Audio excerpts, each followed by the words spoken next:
Alors, pouvoir de juridiction accessoire du juge de la mise en état.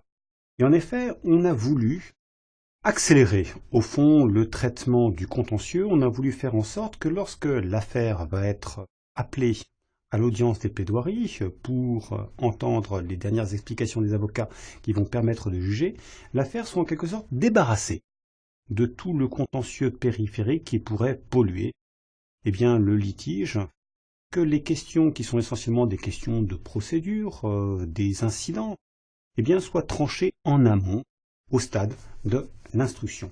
Et c'est ainsi que des pouvoirs juridictionnels de plus en plus étendus ont été reconnus au juge de la mise en état. Ainsi, le juge de la mise en état va pouvoir trancher plusieurs sortes d'incidents. D'abord, l'article 770 déclare qu'il exerce tous les pouvoirs nécessaires à la communication, à l'obtention et à la production forcée des pièces. Et c'est dire, c'est ce qui se déduit de ce texte, que le juge de la mise en état a des pouvoirs juridictionnels correspondants. Par exemple, il va pouvoir enjoindre des productions forcées, des communications de pièces. Et il pourrait aussi, dans la foulée, dans la même direction, procéder à des jonctions ou des disjonctions d'instances prévoit l'article 766. Il pourrait même constater l'extinction de l'instance.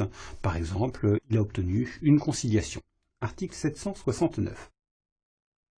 Mais surtout, ce qui est très important, c'est que le juge de la mise en état est compétent à l'exclusion de tout autre juge. C'est une compétence juridictionnelle exclusive pour prendre certaines décisions qui sont énumérées à l'article 771 du Code de procédure civile. Et d'abord, il peut ainsi statuer sur les exceptions de procédure. Les exceptions de procédure qui doivent être entendues d'ailleurs dans le sens que donne à cette expression l'article 73, c'est-à-dire les exceptions d'incompétence, de nullité, de litispendance, etc. Il peut aussi statuer sur les incidents mettant fin à l'instance, ou plutôt susceptibles de mettre fin à l'instance, une demande de caducité de l'assignation, la sanction d'une péremption de l'instance ou d'un désistement de l'instance.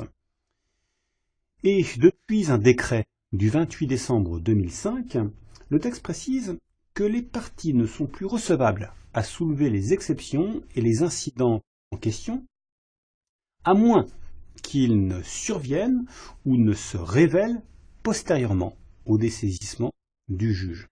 C'est donc qu'on est en présence d'une véritable concentration de ces exceptions, de ces incidents devant le juge de la mise en état. Si on ne les soulève pas à temps devant le juge de la mise en état, on n'est plus recevable ensuite à les soulever, à les présenter à la formation de jugement.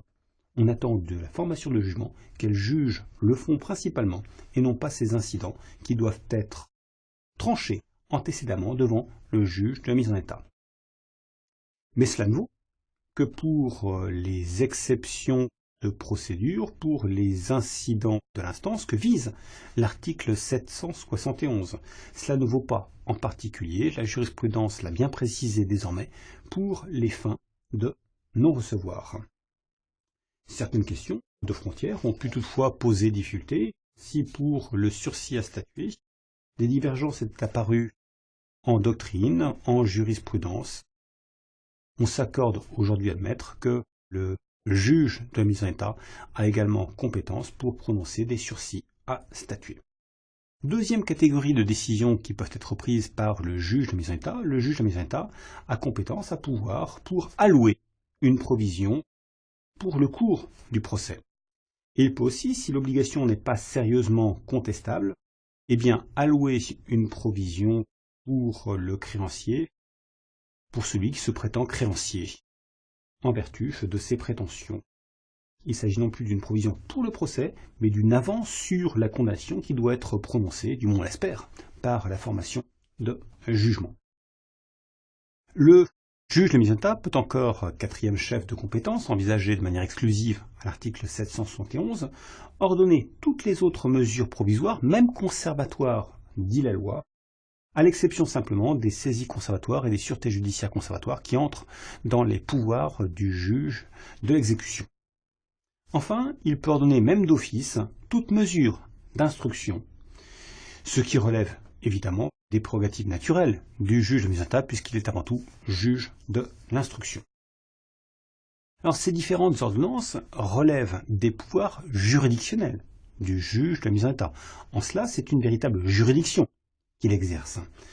Et par conséquent, puisqu'il s'agit de pouvoirs juridictionnels, eh bien ces décisions vont être susceptibles de voies de recours. Mais ces voies de recours, des décisions rendues par le juge de mise en état, sont moins ouvertes qu'à l'ordinaire. Parce que la juridiction du juge de la mise en état, c'est une juridiction qui est simplement accessoire. Et par conséquent, ces décisions ne seront jamais susceptibles d'opposition. En principe, elles ne peuvent être frappées d'appel ou de pourvoi en cassation qu'avec le jugement sur le fond, en double restriction aux voies de recours. C'est ce qui ressort de l'article 776. Toutefois, et c'est très important, par exception, un appel immédiat est possible dans les cas qui sont envisagés spécialement à l'article 773 alinéa 3. Et notamment, l'appel sera possible contre les décisions qui mettent fin à l'instance, qui constatent son extinction, et surtout pour les décisions qui statuent sur une exception de procédure, et pour les mesures provisoires qui sont ordonnées en matière de divorce ou de séparation de corps, également pour les provisions qui peuvent être accordées par le juge de la mise en état, sous réserve du respect du taux de ressort. En revanche, il faut bien les distinguer des précédentes. D'autres décisions du juge de la mise en état ne seront pas des décisions juridictionnelles, mais des décisions simplement administratives, ce qu'on appelle des mesures d'administration judiciaire. Et cette distinction des mesures juridictionnelles, décisions juridictionnelles et des mesures d'administration judiciaire est capitale, parce qu'elle détermine l'ouverture ou la fermeture des voies de recours. S'agit-il d'une décision juridictionnelle, elle est susceptible dans les conditions restrictives que l'on vient de dire d'un recours juridictionnel. S'agit-il d'une mesure d'administration judiciaire, elle n'est pas susceptible d'un tel recours. Or, la distinction entre les deux ne coule pas toujours de source. Et par exemple, de manière assez claire, de manière assez évidente, sont des mesures d'administration judiciaire, les décisions de jonction ou de disjonction d'instances qui peuvent être prises par le juge de la mise en état, les ordonnances de radiation d'une affaire. Mais, plus discutable, qu'en est-il pour l'ordonnance de clôture de la mise en état, pour l'ordonnance de clôture de l'instruction qui va renvoyer vers la formation de jugement? Eh bien, on pourra voir à ce sujet des hésitations. L'article 782 du Code de procédure civile soumet cette ordonnance de clôture au régime des mesures d'administration judiciaire, en n'écartant par conséquent tout retour. Et ça, c'est particulièrement grave, on le comprend bien, lorsque la clôture de l'instruction était prononcée à titre de sanction, parce que l'une ou les deux parties étaient négligentes, qu'elles n'accomplissaient pas les diligences procédurales qui étaient attendues d'elles par le juge de la mise en état. Maigre consolation, cette ordonnance de clôture doit être motivée. Reste que si ces mesures d'administration judiciaire ne sont pas susceptibles d'un recours, elles peuvent être révoquées, soit d'office, soit à la demande d'une partie. Article 784 du Code de procédure civile. Mais il faut bien dire que cette révocation est une situation tout à fait exceptionnelle. Ainsi, eh bien, les textes prévoient que l'ordonnance de clôture ne peut être révoquée que s'il se révèle une cause grave depuis qu'elle a été rendue. Et le texte précise, pour qu'il n'y ait pas de glissement, eh bien que la simple constitution de l'avocat postérieurement à l'ordonnance de clôture ne constitue pas une cause grave, une cause de révocation, au sens du texte. Également, si une demande d'intervention volontaire est formée après la clôture, eh bien l'ordonnance de clôture ne sera révoquée que si cette intervention nécessite un supplément d'instruction. C'est toujours la même chose, on veut organiser très restrictivement cette révocation de l'ordonnance de clôture. De toute manière, cette révocation de l'ordonnance de clôture par le juge de la mise en état n'est possible que tant qu'il est saisi, bien évidemment. Après son dessaisissement, eh bien c'est tout au plus le tribunal qui pourra la prononcer, éventuellement. D'une manière générale, pour conclure, l'ordonnance de clôture va marquer, bien évidemment, c'est son objet même, la fin de l'instruction. Et il en résulte, et c'est cela le plus important, que plus aucune conclusion ne pourra être prise par les parties postérieurement à cette ordonnance. Simplement, comme toujours, du moins comme c'est très généralement le cas en droit, le principe souffre quelques exceptions, des exceptions très étroitement organisées par l'article 783 en particulier. D'abord, les demandes en intervention volontaire, on l'a laissé entendre, demeurent dans une certaine mesure recevables. D'autre part, les conclusions relatives aux accessoires de la demande, par exemple les intérêts qui pourraient être dus sur la créance, aux débours également, les remboursements de frais de déplacement par exemple, eh bien demeurent recevables jusqu'à l'ouverture des débats. Également, après une interruption d'instance, une demande de reprise d'instance reste recevable.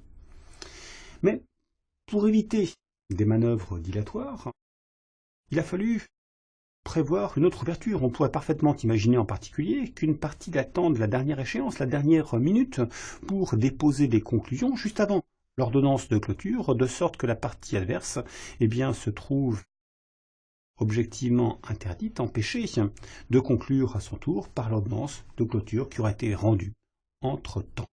Et c'est pourquoi, pour empêcher cette manœuvre, l'article 783 prévoit que sont recevables les conclusions qui tendent à la révocation de l'ordonnance de clôture une fois que celle-ci a été prononcée. Révocation pour faire respecter le contradictoire. Que se passe-t-il toutefois si le plaideur entend seulement conclure, non pas à la réouverture de la mise en état pour pouvoir conclure, mais au rejet des conclusions de la partie adverse qu'il considérait comme tardives, comme n'ayant pas été communiquées en temps utile? Eh bien, cette hypothèse n'est pas envisagée explicitement par l'article 783.